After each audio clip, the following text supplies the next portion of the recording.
Think about the last time you filled up your car, or paid your electricity bill, or bought anything at all, that had to be shipped across an ocean. Somewhere in that transaction, oil was involved. And for the last 100 years, the Middle East has known exactly what that means. Oil is power, oil is leverage, oil is everything. But what if the Middle East was quietly building a way out of that dependency? Not because the world forced it to, because it chose to.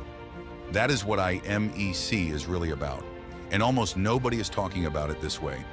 You have probably heard the name, the India-Middle East-Europe Economic Corridor, announced at the G20 summit in New Delhi in September 2023, backed by the United States, India, the European Union, Saudi Arabia, the UAE, Jordan, and Israel. A new trade route, a new rail and shipping network, a counterweight to China's Belt and Road Initiative. Most coverage stopped there, but here is what that coverage missed. IMEC is not just a trade route. It is an energy transformation disguised as a logistics project. And if it works, it does not just change how goods move between continents. It changes who holds power in the global energy system. That includes the price of fuel in your country. That includes the leverage Saudi Arabia holds over your government. That includes everything downstream of oil, which is quite literally everything. Let's start with the problem IMEC is trying to solve. Saudi Arabia today is the world's largest oil exporter and the kingpin of OPEC. Oil accounts for roughly 43% of its economy and provides around 75% of government revenues, according to KPMG's 2026 budget analysis. That is an extraordinary degree of dependency on a single commodity, and the House of Saud knows it. The International Energy Agency has predicted that global oil demand will hit its peak around 2030. That is not a distant forecast. That is right now. And if oil demand goes into terminal decline, while Saudi Arabia is still 75% dependent on it for government income, the consequences are not just economic. They are existential for the regime. This is why Crown Prince Mohammed bin Salman launched Vision 2030 back in 2016. The plan: diversify the Saudi economy before the oil era ends, build tourism, build tech, build manufacturing, and critically, build new infrastructure that turns the kingdom into a logistics and energy hub, not just a fuel pump. IMEC fits directly inside that plan. Here is how the corridor actually works. Goods from India travel by ship to the UAE.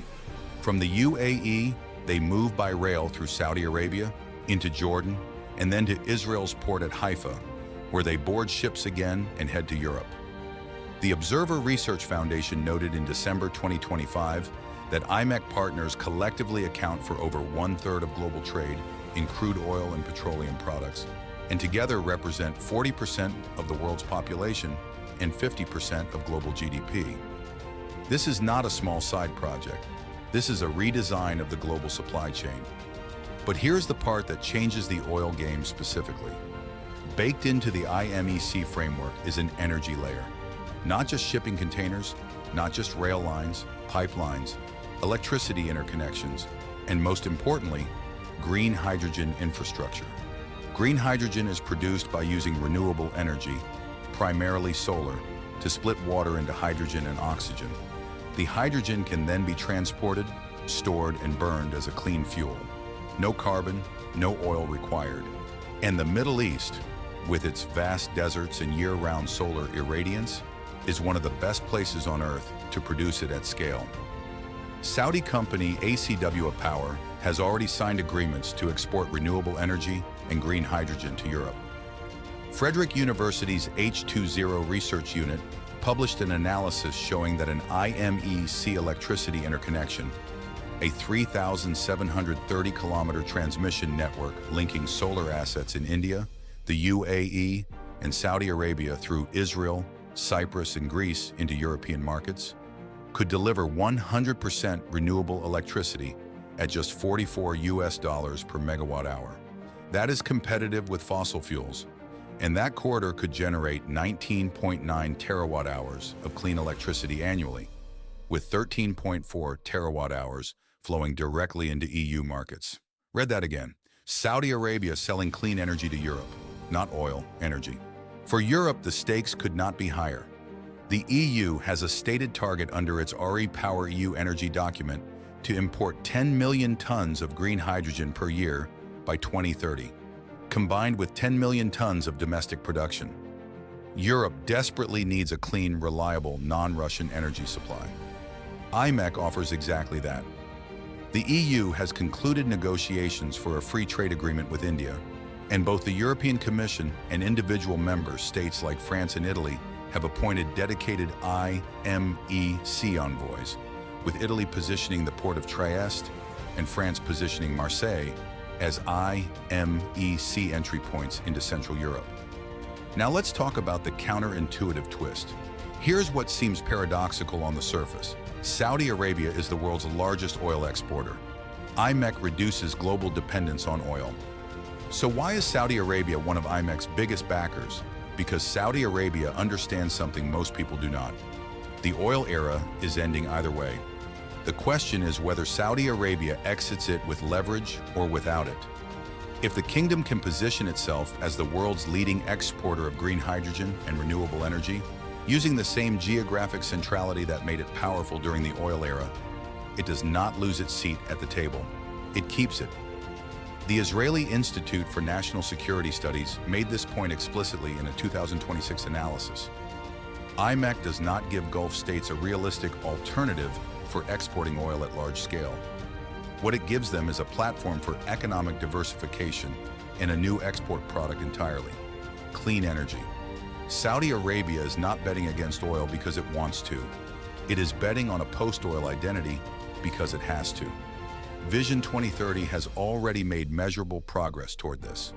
Non-oil activities now account for 55% of the Saudi economy, up from 45% in 2016, according to the kingdom's own 2025 Vision 2030 report. The Saudi economy crossed the $1 trillion mark for the first time. Non-oil government revenues rose more than 170% since 2016. These are real numbers, but the government budget still relies 65 to 70% on hydrocarbon revenues, according to a 2026 analysis from House of Saud. The transition is happening, it is not finished, and IMEC is the next phase of that transition. The infrastructure layer that makes post-oil Saudi Arabia viable. What does this mean for you? If you live in the US or the UK, you are standing on the edge of a shift in who controls the energy system that powers your daily life. For decades, the price of everything in your economy has been hostage to oil supply decisions made in Riyadh.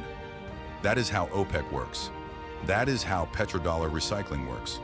That is why a conflict in the Persian Gulf sends your fuel prices surging the next morning.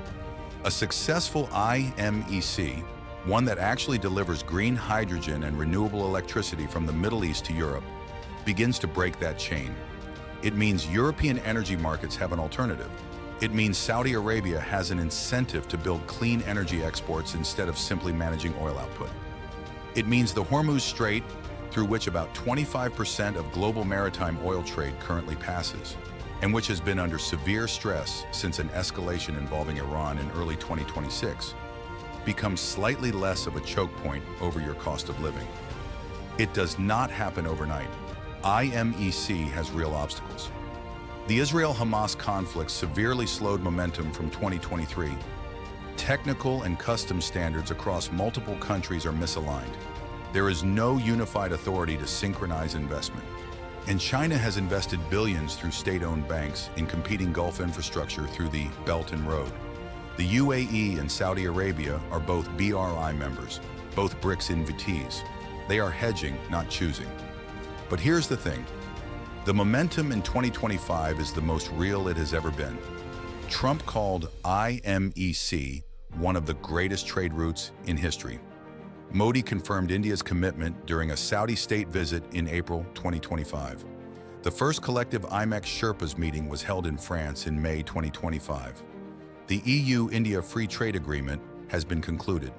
Envoys have been appointed, ports have been designated, the machine is moving. The last time you filled up your car, oil was the only option. If IMEC delivers on its energy layer, the green hydrogen pipelines, the electricity interconnections, the solar superhighway, Your grandchildren might fill up on something that was produced by sunlight in a Saudi desert, moved through a corridor that didn't exist until 2023, and arrived in your country without a single barrel of crude oil changing hands. That is not just how IMEC changes the oil game. That is how the oil game ends.